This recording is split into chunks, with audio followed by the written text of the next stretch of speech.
Oke, baik. Bismillahirrahmanirrahim. Assalamualaikum warahmatullahi wabarakatuh.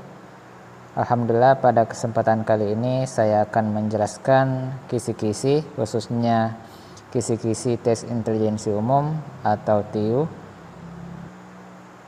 Di sini kita lihat ada 12 poin yang dimuat dalam kisi-kisi tes intelijensi umum yang insya Allah kita akan bahas satu persatu. Namun sebelumnya mohon teman-teman sekalian untuk terus mendukung channel ini dengan cara tekan tombol like dan subscribe, dan jangan lupa di-share ke teman-teman yang lain supaya lebih bermanfaat. Oke, terima kasih atas subscribe-nya. Semoga kita semua selalu diberikan kecerdasan dan ilmu pengetahuan yang memadai dan diberikan kelulusan tes CPNS tahun ini. Amin. Oke, langsung saja kita bahas yang pertama, yaitu analogi. Jadi tes analogi ini untuk mencari persamaan hubungan antara dua kelompok kata. Jadi kita diminta untuk mencari kata atau sekelompok kata agar masing-masing kelompok kata membentuk hubungan yang sama. Oke, langsung saja kita lihat contohnya. Nah, di contoh yang pertama ini ada kata kaki dan ada kata sepatu. Penjelasannya, apa hubungannya antara kaki dan sepatu? Jadi di sini sepatu itu dipakai di kaki. Jadi kita cari suatu kata yang seanalogi dengan kata ini. Berarti sepatu dipakai di kaki. Apakah kuas dipakai di cat? Salah. Apakah ruangan dipakai di meja? Salah. Apakah anting dipakai di telinga? Nah, ini benar. Ini jari dipakai di cincin, terbalik. Harusnya cincin dipakai di jari. Dan ini juga seharusnya topi dipakai di kepala. Contoh nomor 2. Nah, di sini ada kata cuaca dan hubungannya dengan meteorologi. Sehingga spesifikasinya adalah ilmu yang mempelajari tentang cuaca adalah meteorologi. Jadi begitupun dengan penyakit. Ilmu yang mempelajari tentang penyakit itu apa? Jadi ilmu yang mempelajari tentang penyakit disebut patologi. Oke, selanjutnya sinonim. Jadi sinonim ini adalah persamaan kata. Jadi kita diminta untuk mencari persamaan suatu kata. Nah, di sini contohnya absolut ini memiliki makna tidak terbatas.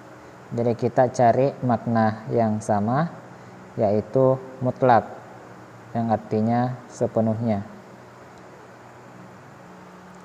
Selanjutnya yang ketiga, antonim atau lawan kata. Nah, contohnya seperti ini. Lawan kata dari Gasal itu adalah genap.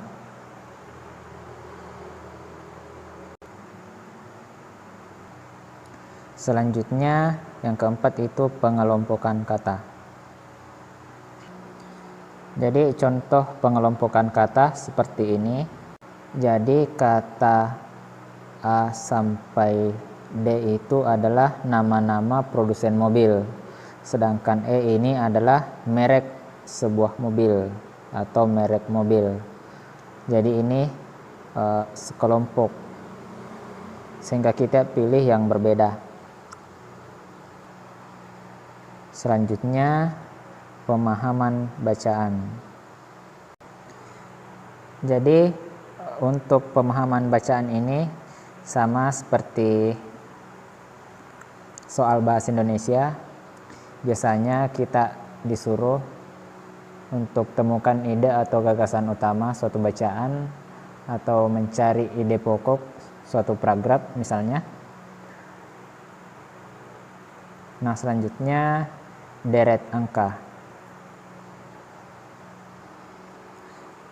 Jadi untuk deret angka ini ada link khusus, kita lihat saja di deskripsi. Di situ ada link khusus untuk materi deret angka.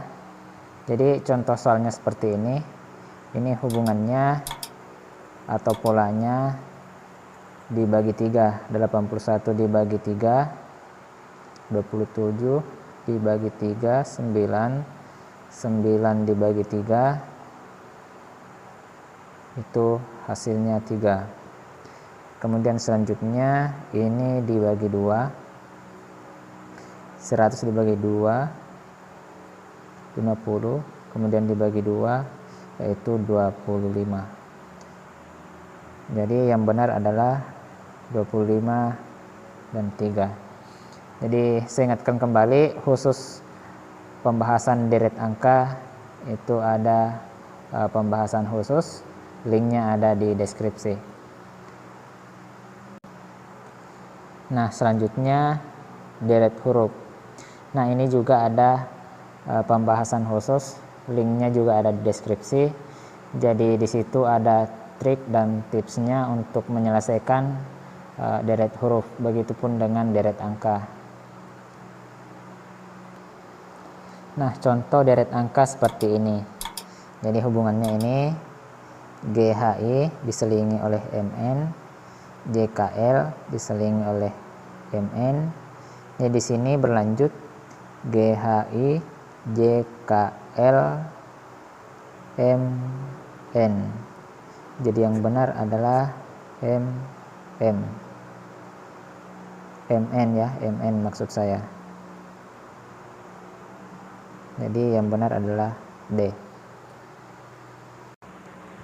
Nah selanjutnya poin 8 yaitu hitungan cepat. Jadi ini juga ada pembahasan khusus, linknya ada di deskripsi.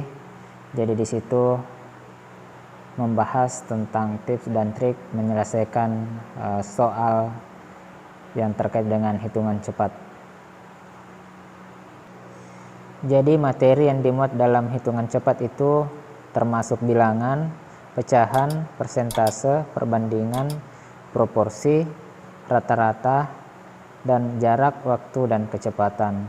Jadi ini ada pembahasan khusus, linknya ada di deskripsi. Di situ juga dijelaskan tips dan trik untuk menyelesaikan soal-soal yang berkaitan dengan ini. Poin selanjutnya yaitu soal cerita. Jadi soal cerita ini materinya tentang matematika. Jadi bedanya dengan yang ini soal bahasa Indonesia yang pemahaman bacaan. Nah ini juga yang soal cerita, ini materinya matematika. Nah untuk soal cerita matematika ini ada 5 poin yang harus kita perhatikan, yaitu membaca soal, memahami dengan baik, kemudian menentukan apa yang diketahui dan apa yang ditanyakan, kemudian membuat model matematikanya, kemudian kita melakukan perhitungan dengan teliti supaya kita tidak salah dalam perhitungan, kemudian kita cek hasil atau jawaban. Kemudian poin selanjutnya yaitu penalaran logis atau silogisme, atau biasa kita menganalisis suatu fakta-fakta dan menarik kesimpulan. Jadi kita menarik kesimpulan dari beberapa pernyataan atau premis menggunakan prinsip logika. Kemudian selanjutnya penalaran analitis. Jadi tes penalaran analitis ini hampir sama dengan penalaran logis. Jadi kita biasanya diminta untuk menarik suatu kesimpulan untuk hubungan-hubungan faktual dalam memecahkan suatu persoalan. Kemudian yang terakhir itu penalaran spasial. Untuk tes penalaran spasial itu berhubungan dengan deret gambar, irama gambar, perbedaan gambar, rotasi dan pencerminan gambar, kemudian matriks gambar. Jadi untuk penalaran spasial ini kita disuruh untuk bernalar tentang hubungan-hubungan suatu gambar. Nah itulah tadi teman-teman sekalian pembahasan tentang kisi-kisi khususnya TIU, tes intelijensi umum. Tetap semangat teman-teman sekalian, jangan lupa berdoa. Semoga kita semua diberikan kecerdasan dan pengetahuan yang memadai untuk lulus tes CPNS. Amin, amin ya rabbal alamin. Sekian, assalamualaikum warahmatullahi wabarakatuh.